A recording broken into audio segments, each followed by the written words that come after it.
Olha, a Justiça daqui de São Paulo deu a Suzane von Richthofen, condenada por mandar matar os pais em 2002, o direito de administrar os bens do tio encontrado morto dentro de casa no mês passado. A herança está avaliada em 5 milhões de reais. Quem vai explicar direitinho para a gente essa história é o nosso repórter Lucas Carvalho, que tem os detalhes. Boa noite, Lucas. Oi, Leandro. Boa noite a você também, boa noite à nossa audiência, você que acompanha o News Noite, assunto que já está dando o que falar e deve resultar numa verdadeira disputa judicial, viu, Leandro? A Justiça considerou que o passado criminal de Suzane Richthofen, nesse processo, não significa nada, ele não tem peso. Isso porque Suzane é a parente mais próxima de Miguel Abdala Neto, que foi encontrado morto no apartamento. Ela é a parente mais próxima que está habilitada no processo. E por conta disso, ela foi apontada, ela foi indicada pela Justiça para ser a responsável por administrar essa herança. A gente está falando de uma fortuna, algo em torno aí de 5 milhões de reais. Importante destacar, Suzane Richthofen não é a dona dessa herança. O papel dela é apenas cuidar dos bens, ou seja, ela não pode vender absolutamente nada, ela não pode tirar nada da casa, não pode fazer nenhum tipo de transferência. O papel dela é exclusivamente fazer a administração, a gestão desses bens. O irmão dela, o Andreas, também teria direito, só que ele não se interessou em se habilitar no processo. Suzane, portanto, é a única pessoa habilitada. Por que lá no início da minha participação eu disse que isso deve virar um verdadeiro embate judicial? Porque uma prima de Miguel, a Silvia Magnani, ela disse que manteve um relacionamento, uma união estável com o Miguel e, portanto, ela também tem interesse em administrar os bens. Só que a Justiça, até o momento, não fez o reconhecimento dessa união estável, por considerar que não existem ainda elementos o suficiente que apontem para essa relação, para essa união estável.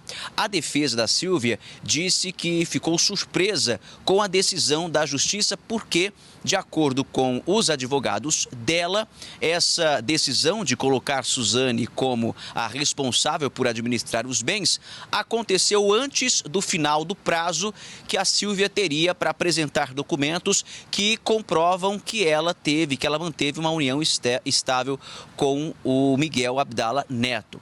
Então, a defesa já disse que vai recorrer dessa decisão. Inclusive, a própria defesa diz o seguinte, que Miguel, em vida, conseguiu uma decisão judicial que declarou Suzane indigna de herdar os bens dos próprios pais.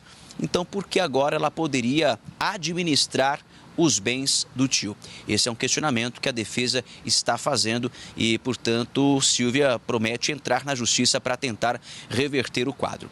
A gente destaca aqui que o Miguel, ele morreu sem deixar filhos, sem deixar cônjuges ou alguma companheira oficialmente registrada, formalmente registrada, apontada. Então, por esse motivo, no caso, a Suzane Richthofen tem o parentesco mais próximo, né? A legislação diz que sobrinhos têm prioridade em relação a primos. E a Silvia, que diz aí que teve uma união estável, ela é prima dele. Então a gente vai continuar acompanhando os desdobramentos dessa história aí, viu, Leandro?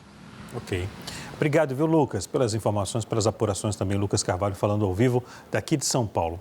E para falar sobre esse assunto, nós recebemos aqui a advogada especialista em direito da família e sucessões, Daniele Biasi, a quem eu agradeço pela disponibilidade de falar com a gente aqui do SBT News. Boa noite, doutora. Boa noite, Leandro. Boa noite a todos os telespectadores da SBT News. Boa noite. Doutora, a decisão judicial diz que o histórico criminoso de Suzane não tem relevância no processo do inventário do patrimônio. Qual a opinião da senhora sobre essa decisão? Aqui a gente tem que separar muito o clamor público, a nossa sensação de indignação em relação à história da Suzane e todo o crime que nós conhecemos, para a regra que consta do Código de Processo Civil. Veja bem, O processo crime ao qual ela se submeteu, foi julgada e está cumprindo pena, ele não se confunde com o inventário do tio, que possui regras próprias.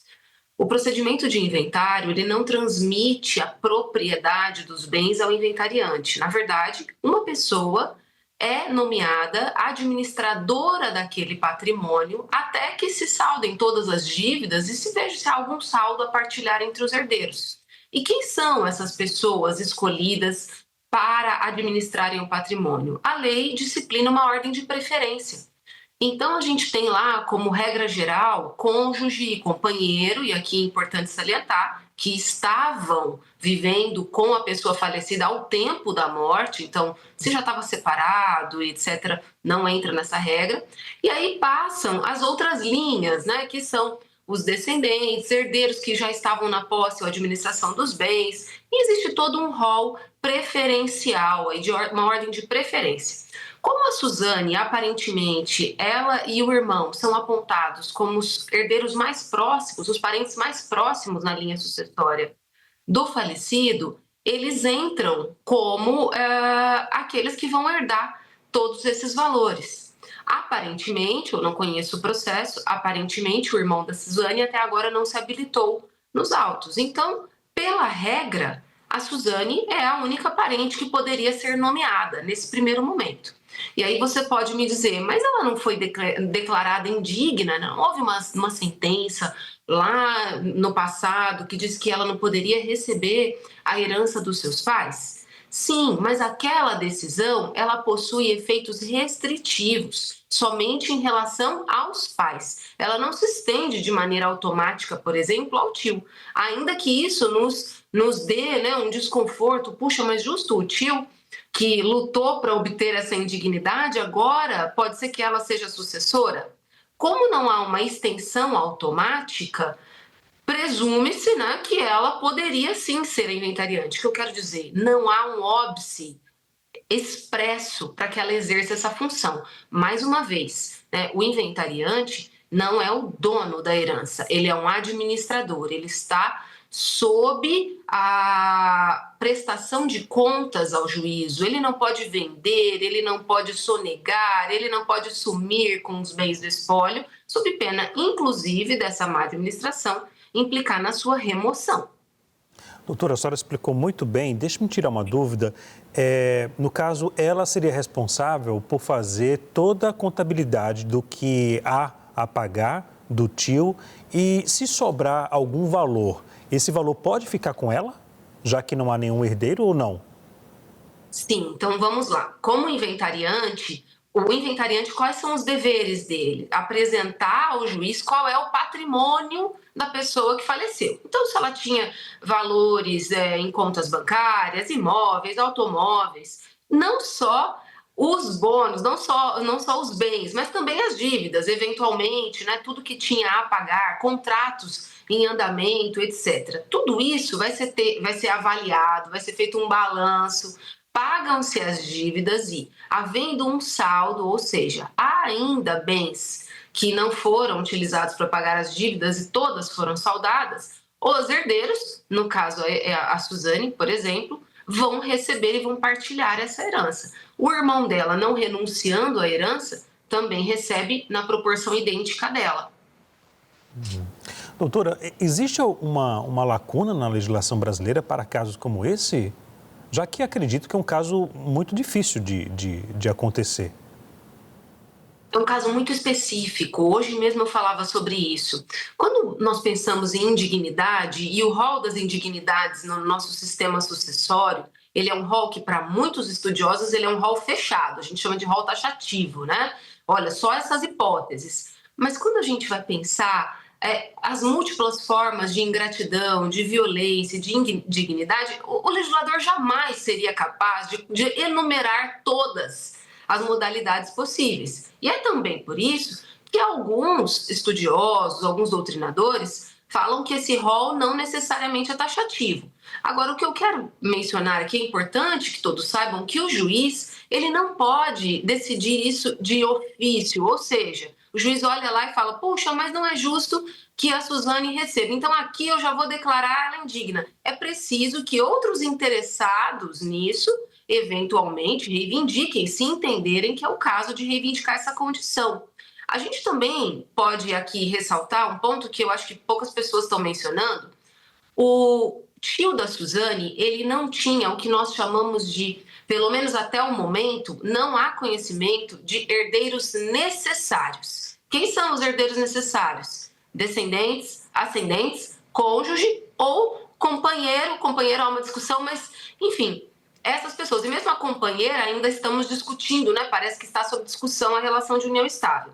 Não tendo herdeiros necessários, ele também poderia ter se prevenido, ele poderia ter feito um testamento indicando a quem destinar a herança. Porque os sobrinhos são parentes colaterais. Se ele tivesse feito um testamento dedicando a herança inteira a outras pessoas, os sobrinhos nada teriam a receber. Ele também, em testamento, poderia ter dito quem ele gostaria que fosse o seu inventariante. Isso a gente chama de planejamento sucessório, né? Pensar no pós-morte. Ele não o fez. Então, muito embora ele tenha lutado pela indignidade da Suzane, e sendo uma pessoa aparentemente que possuía um conhecimento jurídico, até o momento não se tem conhecimento de um testamento em que ele havia afastado essa sobrinha. Então, são muitas questões a serem ponderadas aqui. E é um cenário bem difícil, né, de conseguir solucionar. Doutora, a senhora já pontuou, acredito, no início da fala, mas era a pergunta que eu iria fazer. Da forma que está, não fica a critério do juiz? O juiz não pode decidir levando em conta o histórico dela? Eventualmente, identificado, por exemplo, nós temos aqui, nesse caso, pelo menos a notícia, né, na mídia, de que também há uma suspeita de que ela teria desviado parte do patrimônio antes da nomeação como inventariante, né? Há uma denúncia nesse sentido.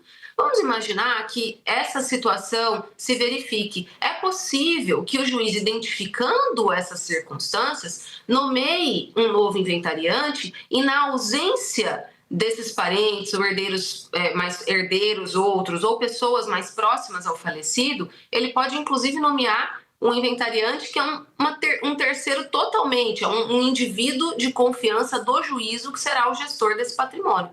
Pode, mas a partir desse sintoma de má administração. Não há na lei algo que determine ao juízo que antecipadamente, prevendo uma eventual conduta inadequada, ele descumpra já a ordem legal. Ele não pode presumir a má conduta. Doutora, rapidamente, só para tirar uma dúvida, então, no cenário que temos, caberia ao Congresso Nacional criar um entendimento para esse caso, para casos como esse? Hoje não existe uma previsão específica. Eu não sei se é o caso de trazer, como disse, é uma situação muito peculiar, que talvez, né, pelos princípios, pelo sistema jurídico, possa haver alguma interpretação para esse caso, e não necessariamente a gente precise sempre criar um dispositivo próprio, porque sempre virão novos casos tão específicos quanto, né? A legislação não dará conta de todos eles, tá? Mas hoje, só se o Congresso Nacional trouxer uma nova possibilidade, né? Uma alteração nesses dispositivos do Código Civil, o que não me parece, em princípio, algo que esteja em voga, mas, claro, pode ser objeto de debate. Mas, sobretudo, é sempre lembrando que, não exercendo adequadamente a função dela, ela pode ser removida a partir de um procedimento relacionado ao inventário. Ok. Nós conversamos com a doutora Daniele Biasi, a quem eu agradeço pela entrevista. Uma boa noite e até a próxima. Bom final de semana. Boa noite, igualmente.